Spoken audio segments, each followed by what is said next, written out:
Now, something else very serious we have to talk about. It's continued on even as we've been focused on the election and the shiny objects, and yes, the constitutional crisis. There is another crisis that continues on our southern border. In fact, Republican Senator Jeff Sessions has issued a critical alert over illegal immigration into our country.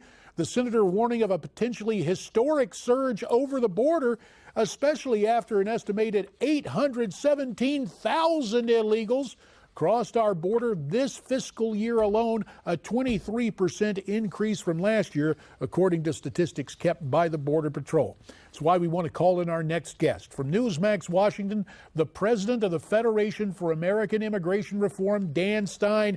Dan, the illegal invasion continues, aided and abetted by Barack Hussein Obama. No question about it, JD. You know, immigration's a huge issue in this election, right? It was a major factor all the way through the primaries.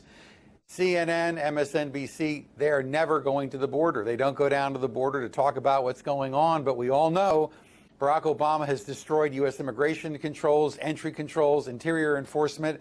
They are, you know, catching and releasing aliens by the hundreds of thousands. Jeff Sessions was saying that the border crossings are reaching really all-time highs last year.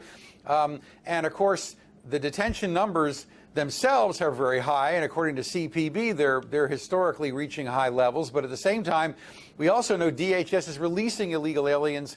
The unaccompanied minors are basically being released and then reunited with other illegal aliens in the country.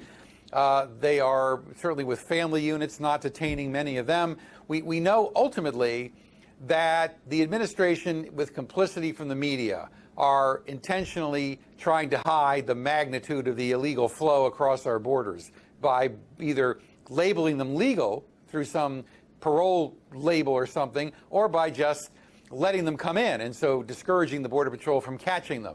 Yet the media have an obligation in this at this point in time. I mean, well, sure they do, but they're in the tank. And the tragedy is, since you have been out there fighting this, as has FAIR, I awakened to this when I went to the border in my own state I represented of Arizona, talked to people down there. They weren't specifically in my district, but we tried to stand up on these issues. And sadly, presidents of both parties, part of the whole Washington establishment, said, no, we're going to have, quote, comprehensive immigration reform, amnesty. And they were still, the establishment guys were trying to push it in this campaign, and Hillary still pushes it. But listen to the findings, and I'd be interested in your take.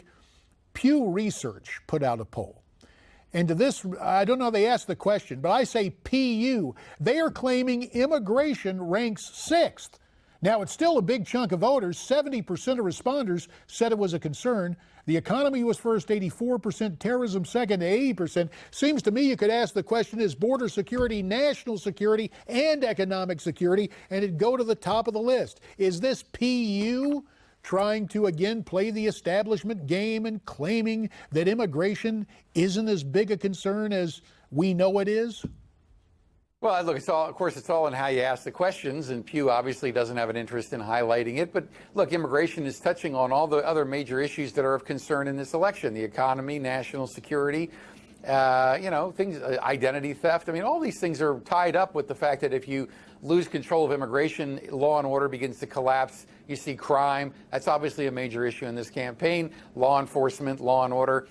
Look, we're facing a national crisis on our borders. And what Senator Kaine is doing is giving a speech in Spanish. Oh, yeah, he's showing up. Political speech in Spanish. He's going out to Phoenix, and I'm sure he's going to insult my old pal, Sheriff Joe Arpaio, who, by the way, is going to be tried after the election for actually enforcing immigration law, because we've empowered federal judges as if they're philosopher kings to try to take down Obama. But, you know, this is the thing about Tim Kaine. He goes to the floor after that Gang of Eight put up that god-awful amnesty bill, and he gives a speech on the Senate floor completely in Espanol. And so he's going back to Phoenix to give a speech again in Espanol. I call it not a pander fest, but a pander fiesta. Is there any more blatant sign to people that if they want border security, they sure as heck will not get it from the team of Clinton and Kaine? We got about 30 seconds. Well, this kind of Hispandering, as we call it, Univision has clearly talked about, cheerleading for amnesty and open borders and Hillary Clinton. Look, the blessings of a common language, as John Jay said in the Federalist Papers, are what tie together a highly diverse society. When you have major political leaders like people running for president giving speeches in another language, it tells you they don't respect the core fabric and the ties that bind a diverse nation, in our case, a common language and respect for law. So the future is going to be very rocky if we continue down this path.